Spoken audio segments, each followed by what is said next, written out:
we're back. Part 2. Didn't take that long. I was ready to go. So I just rolled on in. Another day for you, but not for me. So we're going to make this easy. Hopefully you've watched part 1, the VHS years, the foundation of my collection, where it was built. You know, just quick. I bought a lot of VHS, gave them away. I bought some more. I have a shitload again. There we go. So we're up to this point where in my childhood, I got rid of the VHS, and I had now to acquire DVDs. DVD. Blockbuster converted, Hollywood video converted. Mom and Pops, not so much. They still had a little mix, but me being a gold member, I was like, I gotta go DVD now because that's what they're gonna have for me. You know, I gotta maximize the rental. And preview, because of course once they've rented it enough, they sold it for a discount. So I bought a DVD player, I got a new television, TV, and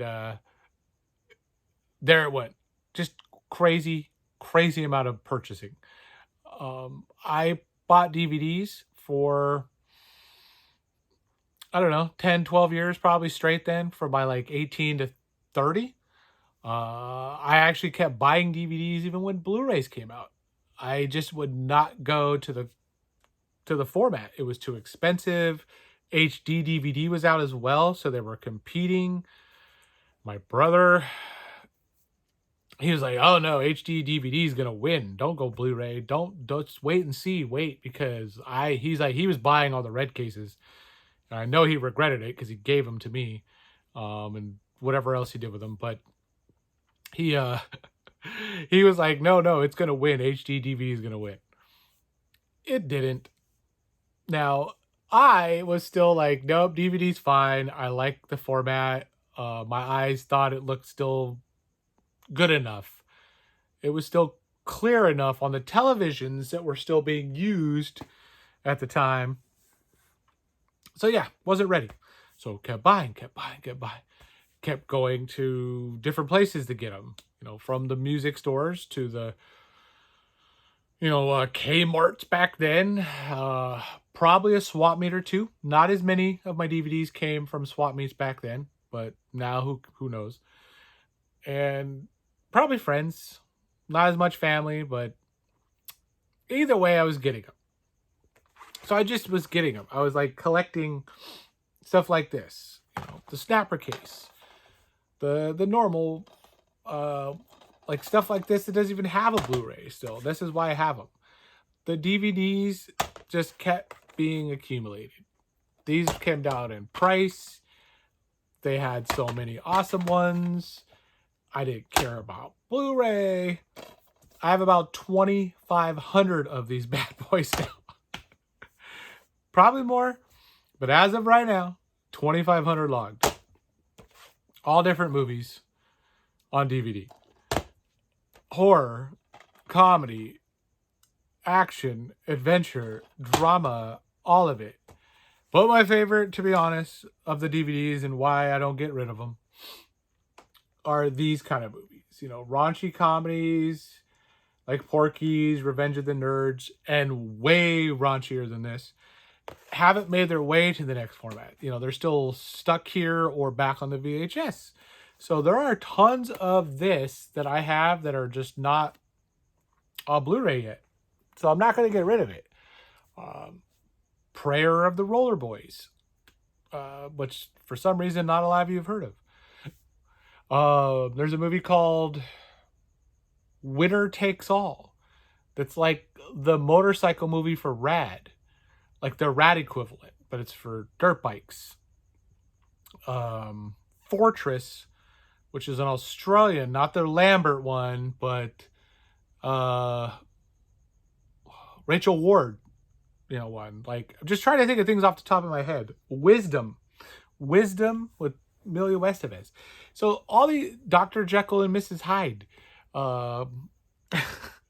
Just one of the girls with Corey Haim. All these DVDs I have here that are in my house that I just will not get rid of because they're not on the next format. So I've built my collection with these VHS, these DVDs so far into where I have a ton of movies. Like, okay, I should be satisfied, happy, watch everything I've got now. I've got 2,500 of these. I got almost 1,000 of the other things. Enough, right? Nope. Nope. Nope. Nope. Then all of a sudden social media came out. The downfall. I started watching all you guys. Started watching not you, maybe you, but maybe you. Maybe you or you. Um and I was like, what? What are these? Where did these come from? How what? How do I not know? I had an idea. I had a like, all right. So I went to I think it was like a Best Buy and I started looking around. I started like looking at the movies because I've always looked for, more of like a blockbuster-y kind of hit, like a Whitewater Summer, a License to Drive, stuff like this. Always looking for that stuff. So my very first like experience with the boutique labels and stuff was the Return of the Living Dead from Scream Factory.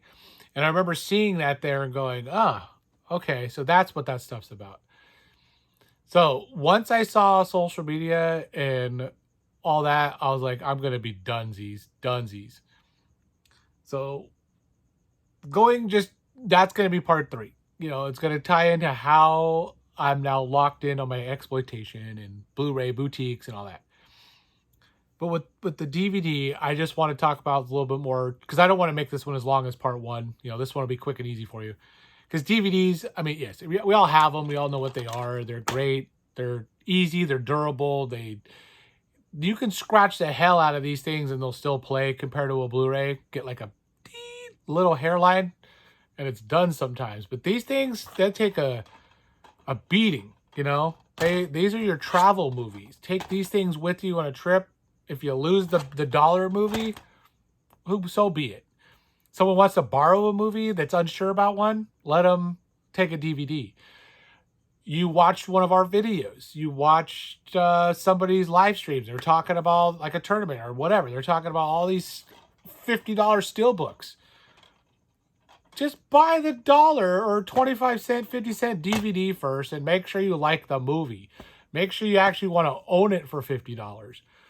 I can't preach that enough. There's so many movies that I've been burned on that I should have just bought the DVD for way less, because I look at it this way. If I pay like a fraction, like $1, $3, whatever, and then I buy a Blu-ray later on sale, honestly, I didn't spend that much money on the 2, and if I really need, I could trade in the other one. Horror, I'll spend $5 to $10 on a screener. I'll spend upwards of 10 on a good screening like horror movie, because if the Blu-ray's 30, 40, $50, and I hate that movie, I'd rather have spent the $10 than, the 40. And and a lot of times, to be honest, these boutique labels on a DVD, I should have brought some of those out to show you. The like Severin, for example. I have many of Severin DVDs that are beautiful. The scan, you can't even tell the difference. I've heard, you can tell the difference, but barely. I've heard Scream Factory is very similar. DVD format scan to a Blu-ray, not far off. I haven't checked. Oh, Arrow, another one. Beautiful picture, barely. So the boutique DVDs, guys, if you can find those in the wild, find them for cheap, find them online, whatever, it's worth sometimes the test. I have PCs, Slaughter High, and Deadly Spawn, the Arrow white case releases, the DVDs. And besides the collecting aspect of them, they came with posters and cool stuff, and I found them for cheap. They're awesome. The scans are awesome. They're beautiful. So just with DVDs, don't give up on them. Like, that's the other reason to use them. That's the reason I still have a lot, because they're part of my collection, and I'm not going to get rid of them. I don't care, unless, they go like for crazy amounts of money in the future and I'm broke, dead broke. But even then, I'm going to give someone an awesome deal. Great way to screen, the cover art sometimes different. You will find different special features occasionally, but it's rare. I just love them. I just love movies, and I don't want to bag on any format. To be honest, some people can't afford $50 movies. They can't afford the $30 Blu-rays. They can't afford it. This is what they can afford. This is why this probably still leads the market, because it's affordable for people. I still say, want what you buy, and, buy what you want, or buy what you want, watch what you buy, all that kind of stuff. That's what I don't want I don't want anyone to ever feel judged by the format you're buying, because you see like people on here buying these high-end, second sight, stuff. It's because I want it. I have 13 copies of this damn movie. Do I need a $50, $60 one? I already had it on 4K 4 times. Did I need another one? No, but I wanted it. I wanted it. So make sure you want the movie. Bottom line. Again, we're getting off on tangent, but how I build my collection, it's all this ties together. Is because I want it. I want you to build your collection the same way, because you want the movie in it. When I watched Nick from over at Movie AV Impulse, and he was saying his collection was lame, or leading up with that, I'm like, there's no collection that's lame. I don't care if it's one movie or 50,000 movies. You guys know Tony Table, or Tony the Blue, Basement Blues. He's got a great collection, but I mean, I love your collection, Tony, but you probably know it's not even close to the largest out there. There's tons of people that have 10 times that amount of movies. Do they get recognition? No. Do they ask for it? No. Are they as cool as Tony? No. So I'm just saying, like, to each their own. Like, there's one guy I follow on IG. He has over 100,000 movies. 100,000. His goal is, you guys might Dream Movie Shop, I want to say, Jason. He wants to build a movie museum.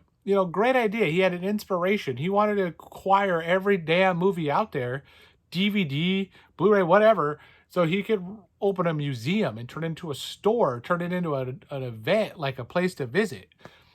So that kind of stuff is awesome. When I hear or read or see, build your collection like that. Whether it's one movie or 100,000. If we can help, or if I can help, I'm sorry, in any way. That's why I do my hunts, because I try to show DVDs or $4 for $1 at the swap sometimes, and the Goodwills and thrifts, whatever you guys call them in your state. They're going to have a discount. So go and build those collections. That's how I've built part of mine. All these different places. So with that said, like and subscribe and comment on this one. Hopefully we're going in now to part 3 in just a minute, which you'll see on another day, of course. But I got some stuff to show you there and talk about. So I can't wait. Can't wait. Hopefully you can't either. So the hunter is done. And of course, as usual, later.